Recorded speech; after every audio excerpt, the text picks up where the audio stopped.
Hosea 8. Put the trumpet to your lips.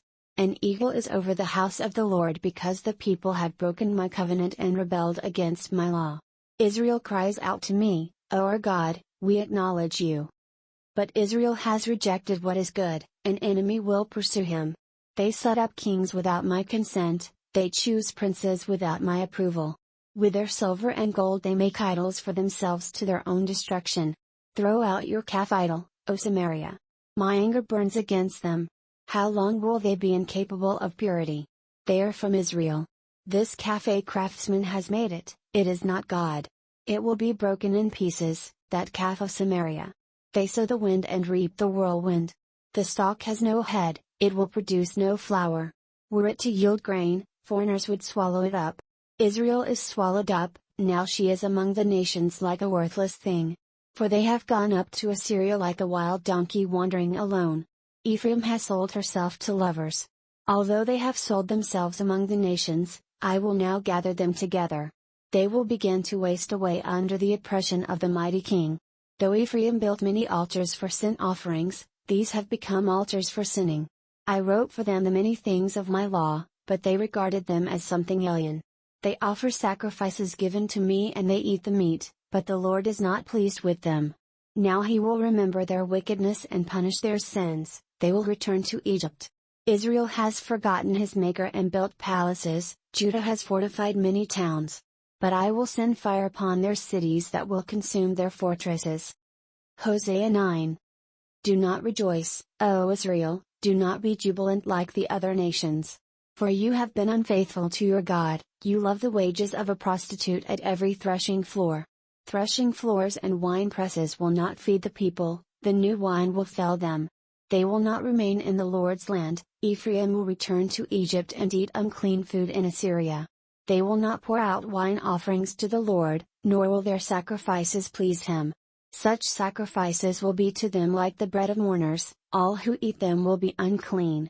This food will be for themselves, it will not come into the temple of the Lord. What will you do on the day of your appointed feasts, on the festival days of the Lord? Even if they escape from destruction, Egypt will gather them, and Memphis will bury them. Their treasures of silver will be taken over by briars, and thorns will overrun their tents. The days of punishment are coming, the days of reckoning are at hand. Let Israel know this. Because your sins are so many and your hostility so great, the prophet is considered a fool, the inspired man a maniac. The prophet, along with my God, is the watchman over Ephraim, yet snares await him on all his paths, and hostility in the house of his God.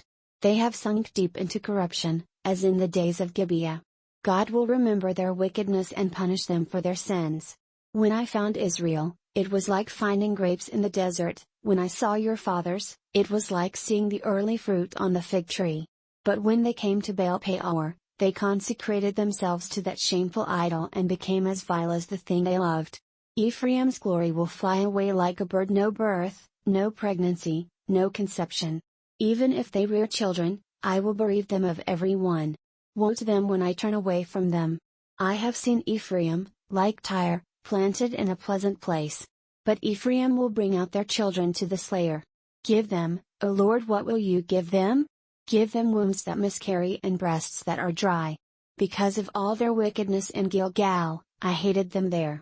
Because of their sinful deeds, I will drive them out of my house. I will no longer love them, all their leaders are rebellious. Ephraim is blighted, their root is withered, they yield no fruit. Even if they bear children, I will slay their cherished offspring. My God will reject them because they have not obeyed him, they will be wanderers among the nations. Hosea 10. Israel was a spreading vine, he brought forth fruit for himself. As his fruit increased, he built more altars, as his land prospered, he adorned his sacred stones. Their heart is deceitful, and now they must bear their guilt. The Lord will demolish their altars and destroy their sacred stones. Then they will say, we have no king because we did not revere the Lord. But even if we had a king, what could he do for us?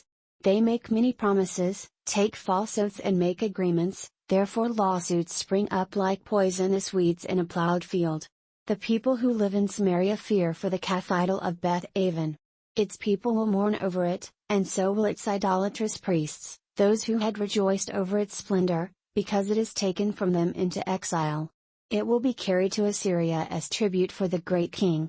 Ephraim will be disgraced, Israel will be ashamed of its wooden idols. Samaria and its king will float away like a twig on the surface of the waters.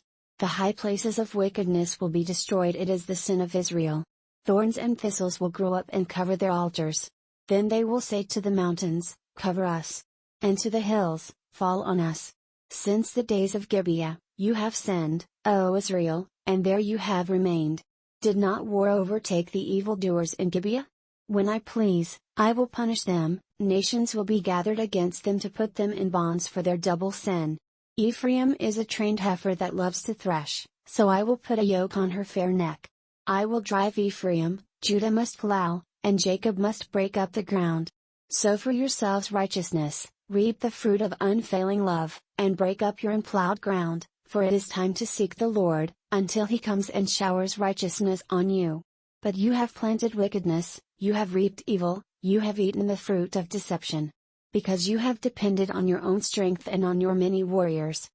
The roar of battle will rise against your people, so that all your fortresses will be devastated as Shalman devastated Beth Arbel on the day of battle, when mothers were dashed to the ground with their children. Thus will it happen to you, O Bethel, because your wickedness is great. When that day dawns, the king of Israel will be completely destroyed.